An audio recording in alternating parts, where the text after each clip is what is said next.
How do you get around cars when there is no runaround track?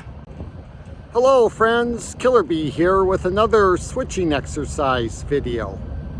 Today we are on the Escanaba and Lake Superior Railroad at Lineville Road, north of Green Bay, Wisconsin. Or is it Wisconsin?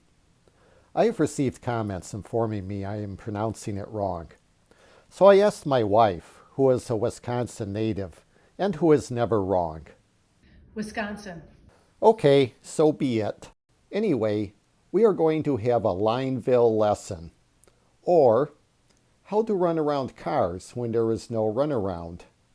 Thinking out the moves ahead of time is crucial.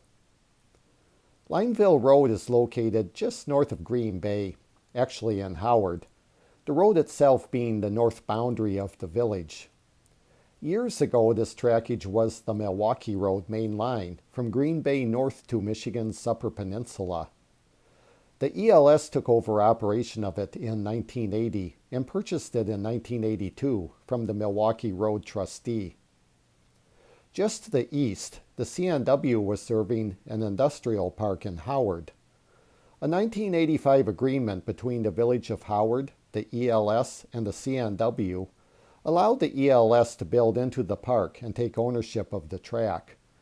This allowed the E&LS to not only have access to the industries, but to also run through it and onto the C&W, giving them direct access to the C&W Green Bay yard, and to eventually abandon some of the track in Green Bay leading to the Milwaukee Road yard.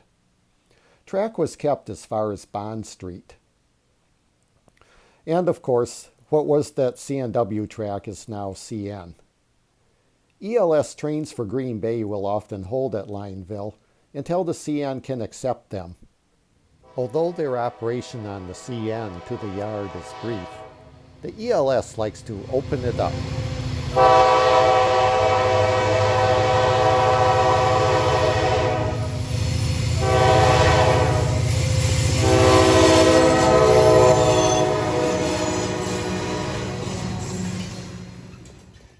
The E&LS will hold cars destined to Oconto Falls and Crivets at Lineville on the spur to Bond Street.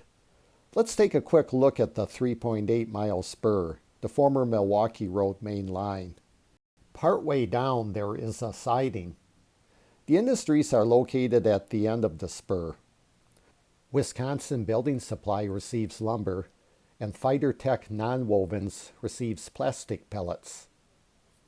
The switches face opposite directions, so capturing the switching of both at the same time would make a good Bond Street Boogie video. Anyway, the original point of this video is to describe a sequence of switching events at Lineville Road. The catalyst was a locomotive and several cars of a southbound train dropping off the rails at Stiles. Once re-railed, the two locomotives and head car, an empty center beam flat car, ran down to Lineville, grabbed 4 tank cars off the Bond Street spur, and headed back north to Stiles. There is no way to run around cars at Lineville, so how did they do it? Now, I myself did not capture this, but Randy Stachinski did. He even diagrammed it out for me, so I could make this video, and supplied video footage and images. So, let's do it. The 501 and 503 and flat car ran from Stiles down to Lineville. On the Bond Street spur holding were 25 tank cars for Crivets. The rear 4 cars and the flat car were to go back north. Here's what they did. Engine 501 cut off and ran across the switch and ducked into the clear on the Bond Street spur. The 503 and flat car then ran onto the industrial park track. The 501 came out and grabbed the flat car off of the 503 and went back onto the Bond Street spur and against the tank cars. The 503 came off the industrial park spur and MU'd up with the 501. MU means multiple unit. It is a term meaning multiple locomotives are operated as one unit. Hoses are connected between the locomotives, the MU cable is connected, and the walkway chains are connected. Once that is done, all the locomotives in the consist take their commands from the controlling locomotive as far as accelerating, braking, etc., and all work together.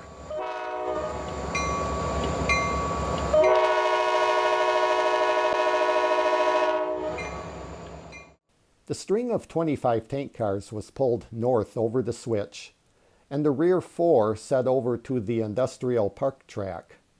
The remaining tank cars were shoved back onto the Bond Street spur. They grabbed the 4 off the industrial park track and headed back north for Stiles. Easy peasy, huh? So I hope you enjoyed the Lineville lesson. Again, thank you to Randy, who made this possible, and the Becks, who egged him on along with me. More videos are always coming, so you can subscribe here if you haven't yet already. And also here's a link to other videos. Thank you. Bye for now.